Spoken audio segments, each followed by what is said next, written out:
action. Action.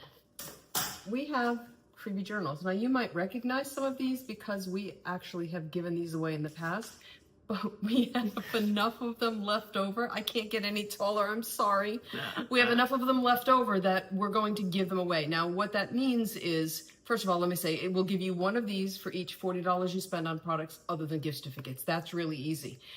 You're gonna get random ones. Now there are only 3 in total. So if you spend 40, you might get 1 of the 3. If you spend 80, you'll get 2 of the 3. If you spend 120, you'll get all 3. And if you spend more than that, again, in those $40 increments, you'll have to get some duplicates because there's only 3 in total.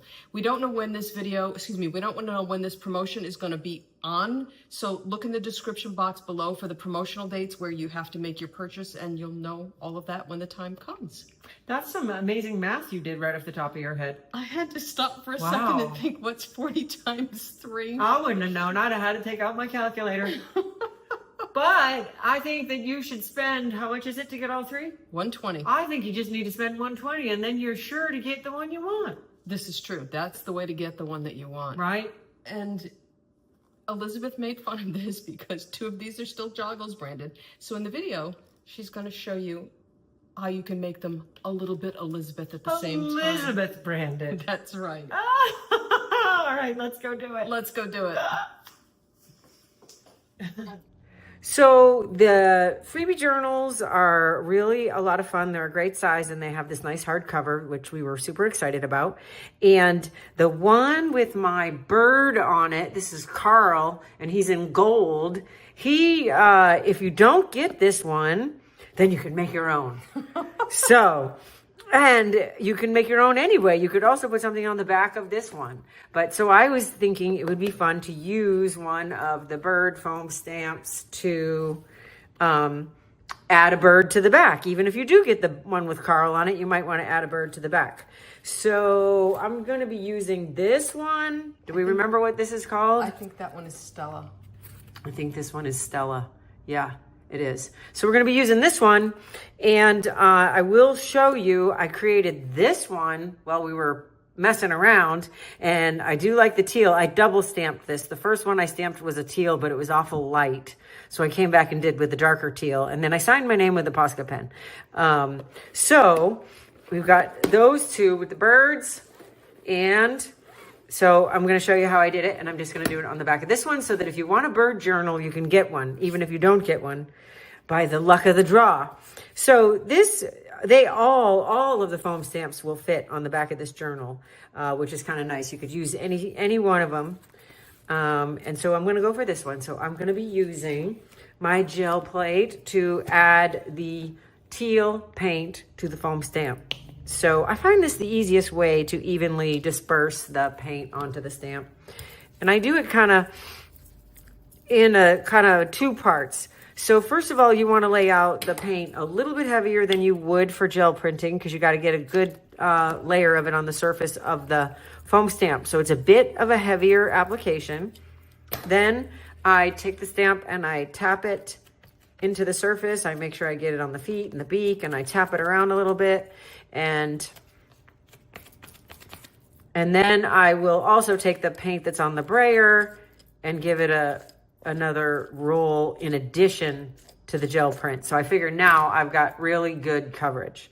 So then the idea is to very carefully put this foam stamp onto the journal and to not shift it while you're applying pressure. And you want to just make sure you get out to the tips of the head, the beak, the feet, because if you just keep your pressure in the middle, sometimes you don't get very good definition out towards the edges.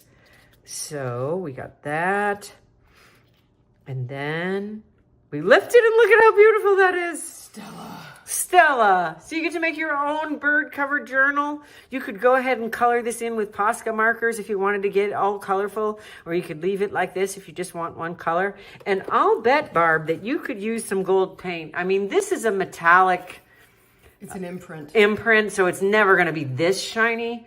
But you could probably do this with gold paint as well. Any kind of opaque color. You need it to be opaque to stand up off the black And that's my little technical conversation. So when this little square is filled in solid on the Amsterdam acrylic paint tube, that means it's an opaque color. So whatever color you choose to put on this journal should have a solid square. Otherwise, the black shows through it because it's translucent and makes the color a lot darker. So make sure your color choice is a solid square, an opaque color to go over the black cover of the journal, and then you can embellish it however you would like or leave it simple and clean in everybody's favorite color teal. You've seen Elizabeth stamp on the back cover of her journal to embellish it, so I just wanted to take a moment and show you what's inside. This paper, I think, is about 60 pounds.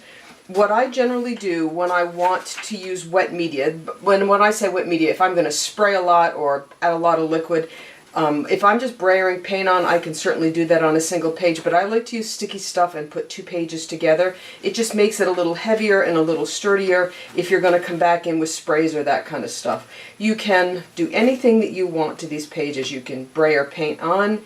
You can adhere paper to them. You can see this looks pretty thick because I've stuck 2 of them together. You can use sprays, you can gel print. This is a print, I can feel the edge here, that I just went ahead and adhered to the page. A little bit more paint. There's lots of ways, tons of ways that you can add layers to these.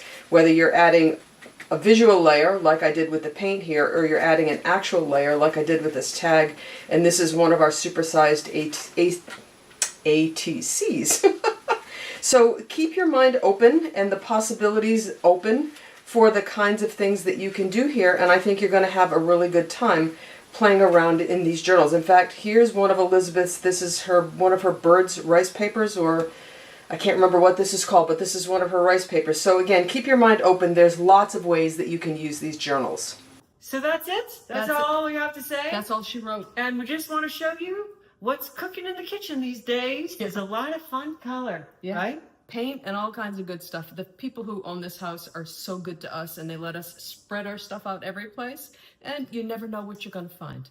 Or what you're going to be served for dinner. There's that too. That's why we go out a lot when I'm here. See you back next week. Bye.